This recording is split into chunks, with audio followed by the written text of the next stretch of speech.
আমরা ভিডিও করতে এসেছি আর আমরা যে এসেছি অমনি লাইটটা বন্ধ হয়ে গেছে।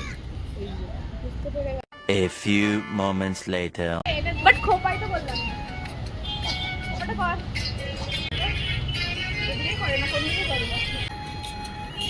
এক্সপ্রেশন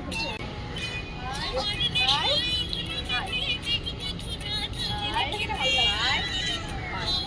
ঘাস ফাস লাগিয়ে দেবো।